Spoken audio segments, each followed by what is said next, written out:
Salam sehat. Kita bertemu kembali pada pelajaran kita hari ini.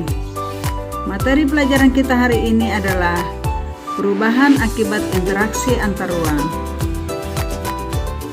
Tujuan pembelajaran hari ini adalah menjelaskan perubahan akibat interaksi antar ruang.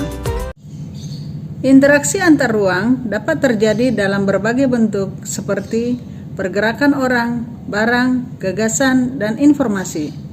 Interaksi keruangan meliputi beragam jenis pergerakan seperti perjalanan menuju tempat kerja, migrasi, pariwisata, pemanfaatan fasilitas umum, transmisi informasi dan modal, wilayah pemasaran kegiatan retail, perdagangan internasional, dan distribusi barang. Semua bentuk interaksi tersebut berdampak pada adanya perubahan.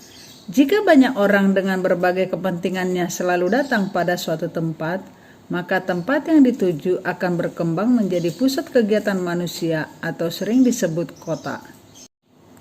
Berbagai perubahan akibat interaksi keruangan yaitu 1. Berkembangnya pusat-pusat pertumbuhan. Pergerakan orang, barang, dan jasa pada suatu lokasi tertentu akan menimbulkan pemusatan aktivitas manusia pada lokasi tujuan. Pemusatan aktivitas penduduk tersebut kemudian membentuk daerah perkotaan. Daerah perkotaan merupakan pusat pertumbuhan suatu wilayah karena sebagian besar aktivitas terkonsentrasi di wilayah perkotaan. Anak-anak bisa perhatikan pada gambar berikut ini. Perubahan yang kedua adalah perubahan penggunaan lahan.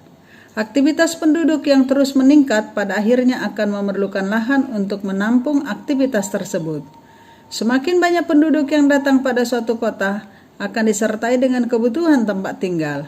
Akibatnya terjadi alih fungsi lahan dari lahan pertanian menjadi pemukiman. Hal yang sama juga terjadi pada industri, perdagangan, jasa, dan lainnya yang memerlukan lahan untuk menampung aktivitasnya. Dengan demikian, terjadi perubahan penggunaan lahan dari pertanian ke non-pertanian berupa pemukiman, industri, perdagangan, jasa, dan lain-lain. Perubahan yang ketiga adalah perubahan orientasi mata pencaharian.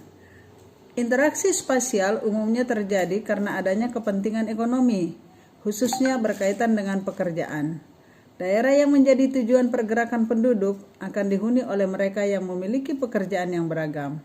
Jenis pekerjaan juga berkembang karena adanya kebutuhan akan barang dan jasa yang semakin beragam. Orientasi pekerjaan berubah dari yang tadinya berorientasi pada sumber daya alam, khususnya petani, menjadi pekerjaan lainnya.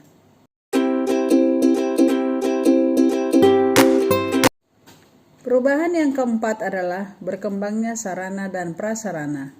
Terjadinya pergerakan orang, barang, dan informasi memerlukan sarana dan prasarana. Pembangunan sarana dan prasarana akan semakin meningkat dengan meningkatnya pergerakan tersebut. Kendaraan, jalan raya, fasilitas umum, pusat perdagangan, dan lain-lain terus bertambah dengan semakin meningkatnya interaksi keruangan.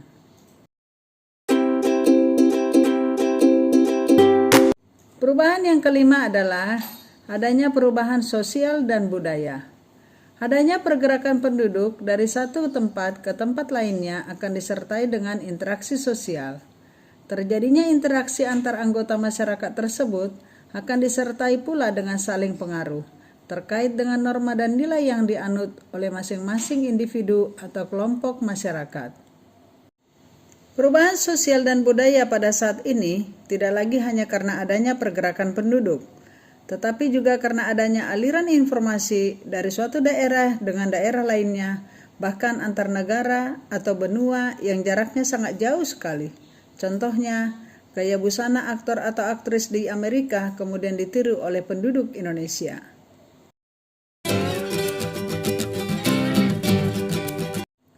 Perubahan yang keenam adalah berubahnya komposisi penduduk. Interaksi keruangan dalam bentuk pergerakan orang akan menimbulkan konsentrasi penduduk dalam suatu wilayah.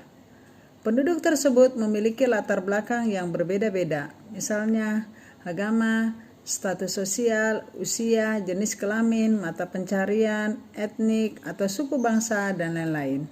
Akibatnya komposisi penduduk berubah dari yang awalnya relatif seragam, misalnya sebagian besar etnik Sunda, kemudian berkembang menjadi beragam etnik.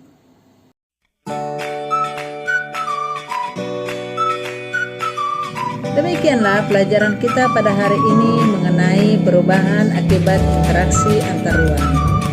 Anak-anak, silakan kalian mempelajari kembali materi tersebut. Kita bertemu kembali pada pertemuan berikutnya dengan materi yang berbeda. Salam sehat untuk kalian. Terima kasih.